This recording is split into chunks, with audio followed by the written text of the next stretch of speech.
উনি বলতে চেয়েছে যে আমরা মহিলাদের পার্সোনাল জিনিস দেখাচ্ছি সমাজের মধ্যে, খারাপ কিছু দেখাচ্ছি, আমাদেরকে নাকি বেঁধে রেখেছে, মেরেছে, আরো হ্যান ত্যান যেমনে পেরেছে। হ্যালো আমার সকল পরিবার, স্বাগত আমার চ্যানেল। চলি তোমার জন্য আজকে একটি নতুন ভিডিও নিয়ে। এই ভিডিওতে আমি তোমাদের সাথে শেয়ার করবো যে 2023-এ ঘটে যাওয়া আমার একটা খারাপ ঘটনা। তো 2023টা তোমাদের কার কেমন গিয়েছে অবশ্যই কমেন্ট করে জানাবে। তো চল ভিডিওটা শুরু করা যাক।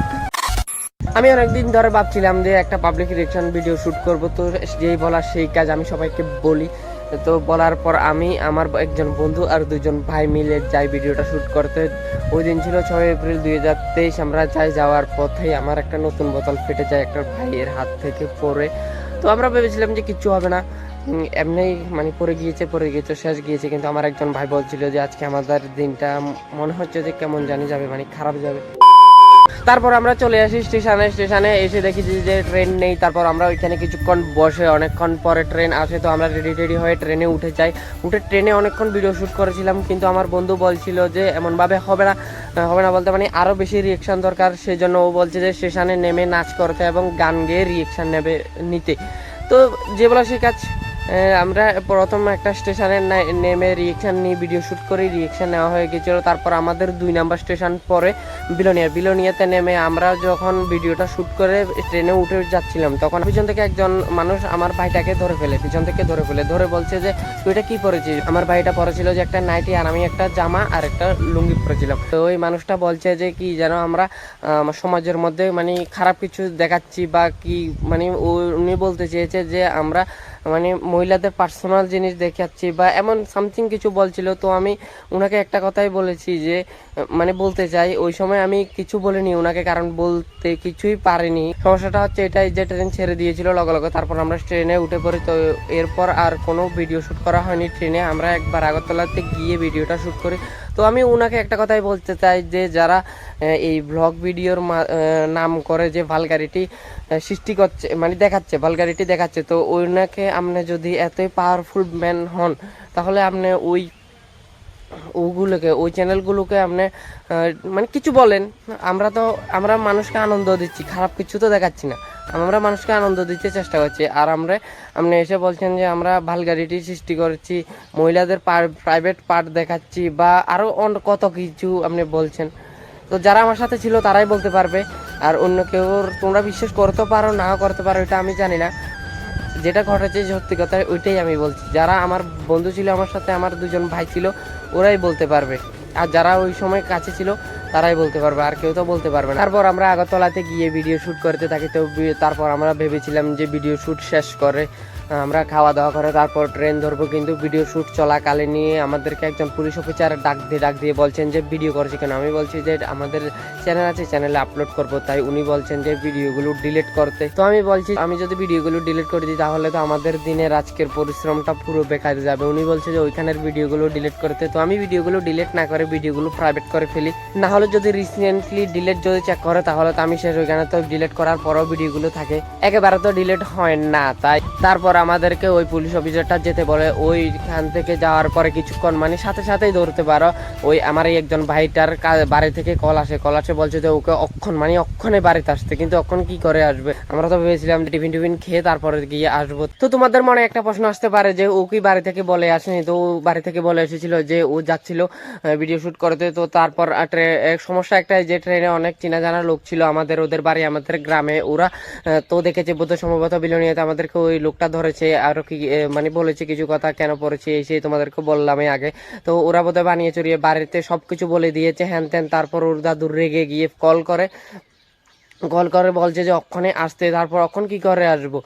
তো ওটা বুঝতেই চেষ্টা করেছে না। তো মানুষ দেখতে পারে ছোট একটা জিনিস, একটা ভিডিও শ্যুট করতে গিয়ে কি থেকে কি হয়ে গিয়েছে, ভাবতে পারিনি যে এমন হয়ে যাবে।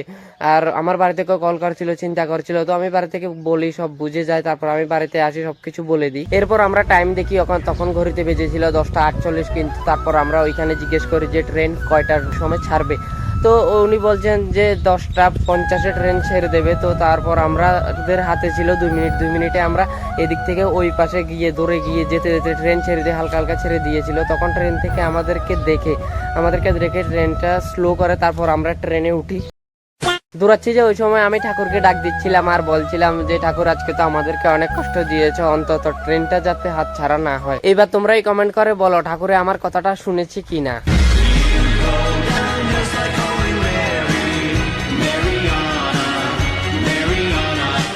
তো আমাদের আর কিছু খাওয়া হয়নি, তারপর আমরা সবাই মিলে ট্রেনে উঠে বয়েল চানা খাই। এরপর আমি ট্রেনের মধ্যে বসে বসে ভাবছিলাম যে ভিডিওটা কিছুদিন পরেই আপলোড করব, এত সমস্যা যাতে হয়েছে আজকে। আর তারপর কিছুক্ষণ পরে একজন হকার আমাদেরকে এসে বলছে যে তোরা যদি ভিডিওটা আপলোড করিস তাহলে তোরা শেষ বলতে কি বুঝিয়েছে আমি ঠিক জানি না। ওই হকারটার বাড়ি সম্ভবত বিলোনিয়াতেই। তারপরে আমি বলছি যে উনারকে তো আমরা কিছুই বলিনি, উনি এরকম করছেন কি জন্য। তো ওই হকারটা আমাদেরকে আর কিছু বলেনি, তারপর উনি চলে যায়। ভিডিওটা আমার কাছে ছিল অনেক দিন, কিন্তু ভিডিওটা ডিলিট হয়ে যায়। এখন পর্যন্ত যদি ভিডিওটা থাকতো আমি অবশ্যই আপলোড করতাম, অবশ্যই আপলোড করতাম। কি হবার আমি দেখে নিতাম, যা হবার পরে দেখা যেত।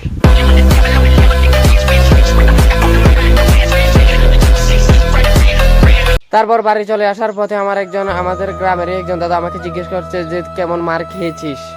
আমি বলছি যে কিসের মার, আমাদের তো কিছুই হয়নি, তোদেরকে নাকি বিলোনিয়াতে বেঁধে রেখেছে, মেরেছে, আর তো কত কি বলছে, ওইগুলো তো বাদে দিলাম।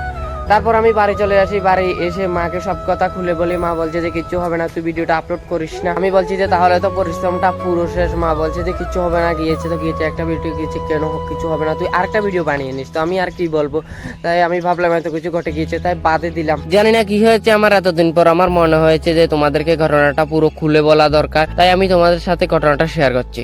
বিকেল বেলা যখন আমি বাড়ি থেকে বের হয়েছি তখন আমাকে 10 থেকে 12 জন মানুষও জিজ্ঞেস করেনি যে কি হয়েছিল।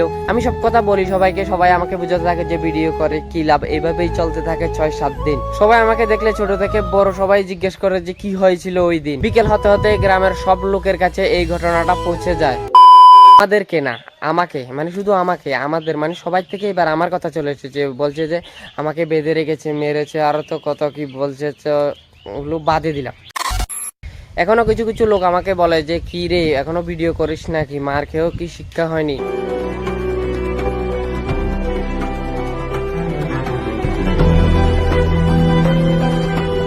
আমি ওদেরকে কিছু বলি না, কারণ আমি জানি আমি কি করছি আর ওই দিন আমার সাথে কি ঘটেছিল। লোকে তো অনেক কথাই বলবে, যার যা বলার বলুক, অনেকে তো অনেক কথাই বলবে, সেই জন্য কি আমি ভিডিও ছেড়ে দিব।